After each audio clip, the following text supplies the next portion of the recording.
안식 후 첫날 일찍이 아직 어두울 때에 막달라 마리아가 무덤에 와서 돌이 무덤에서 옮겨진 것을 보고 시몬 베드로와 예수께서 사랑하시던 그 다른 제자에게 달려가서 말하되 사람들이 주님을 무덤에서 가져다가 어디 두었는지 우리가 알지 못하겠다 하니 베드로와 그 다른 제자가 나가서 무덤으로 갈새 둘이 같이 다름질하더니 그 다른 제자가 베드로보다 더 빨리 달려가서 먼저 무덤에 이르러 구부려 세마포 놓인 것을 보았으나 들어가지는 아니하였더니 시몬 베드로는 따라와서 무덤에 들어가 보니 세마포가 놓였고 또 머리를 쌌던 수건은 세마포와 함께 놓이지 않고 딴 곳에 쌌던 대로 놓여 있더라.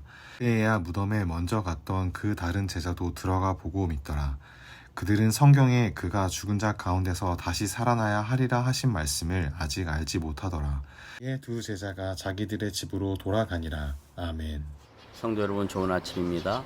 어제 본문의 말씀도 공간복음서에 모두 다 기록되어 있는 것처럼 오늘 본문의 내용도 공간복음서에 다 기록된 내용입니다. 이 내용은 마태복음 28장 1절로부터 10절, 그리고 마가복음 16장 1절로부터 8절 뿐만 아니라 누가복음 24장 1절로부터 12절까지 자세하게 기록되어 있습니다. 사도 요한은 이 사건을 더욱 구체적으로 타 공간복음서와 달리 증거하고 있습니다. 막달라 마리아는 예수님의 죽음 이후 낙심하기보다는 예수님의 주변에서 어떠한 일들이 일어날 것인가에 대한 기대감이 컸었습니다. 안식 후 첫날이란 예수님의 부활의 날을 의미합니다. 막달라 마리아는 마가복음 16장 9절에서 예수께서 안식 후 첫날 이른 아침에 살아나신 후 전에 7 귀신을 쫓아내어 주신 막달라 마리아에게 먼저 보이시니 라고 기록하는 것을 보면 귀신에 사로잡혔던 자였는데 예수님을 만나 영적 고통에서 해방되었고 예수님의 부활을 가장 먼저 목격했던 역사적 실존 인물이었던 것입니다. 이날 새벽 미명에 막달라 마리아는 예수님의 무덤에 돌이 옮겨진 것을 발견하게 됩니다. 그녀는 자신이 발견한 내용을 베드로와 다른 제자에게 달려가서 이 엄청난 사실을 전달하고 있습니다. 사람들이 주님을 무덤에서 가져다가 어디 두었는지 우리가 알지 못하였도다 라고 하니 라고 막달라 마리아는 놀라움과 감격을 드러내고 있습니다. 이 기록에 대한 복음서 비평학자들이나 자유주의 신학자들은 예수님의 시신이 도난당했다는 도난설을 주장하기도 합니다.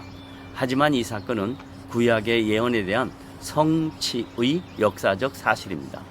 이 역사적 사실이 갖는 성경적 의미를 크게 3가지로 요약할 수 있습니다. 첫째, 돌이 제거되었다는 것은 죽음을 정복했다는 사실을 말하기 위한 수단이었습니다. 이것은 죄와 사망의 권세를 이기시고 영광의 승리를 알리는 부활의 또 다른 소식입니다. 둘째, 이 부활 사건을 통하여 예수님의 제자들을 빈 무덤으로 초청하여 하나님의 구원 역사와 성취가 어떻게 이루어졌는가를 드러내기 위함이었습니다. 이것은 오순절 성령 강림 이후 복음 증거의 강력한 수단으로 사용되어집니다. 셋째, 예수님은 모든 죄인에게 지어진 죽음의 도를 없애시고 빈 무덤을 공개함으로써 모든 인류의 죄악과 형벌을 제거해 버리셨다고 증거하고 있는 내용입니다.